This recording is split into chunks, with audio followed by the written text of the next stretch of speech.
പ്രപഞ്ചം നോക്കുകുത്തിയായി മാറിയ കാലം. മരവിച്ച മനുഷ്യ മനസ്സുകൾക്ക് പ്രാർത്ഥനയല്ലാതെ മറ്റെന്ത് വഴി? ഫലസ്തീൻ തെരുവീഥികൾ രക്തവർണം ചാർത്തുമ്പോൾ, ഗസയിലെ കുഞ്ഞുമക്കളുടെ മുന്നിൽ, അവരുടെ ഈമാനിന് മുന്നിൽ, രക്തസാക്ഷിത്വത്തിന് മുന്നിൽ 100,000 പുഷ്പങ്ങൾ അർപ്പിക്കുന്നു.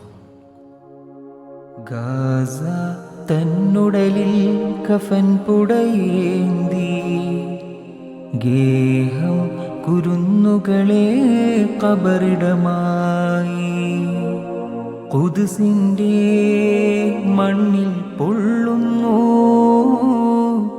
കാലം, കരയുന്നു തേങ്ങലുകൾ നൊമ്പരമായി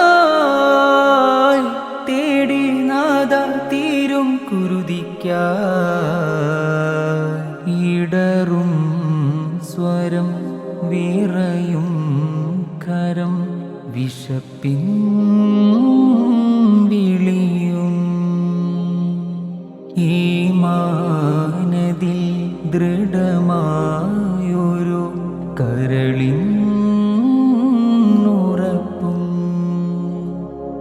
ഇറയോനെ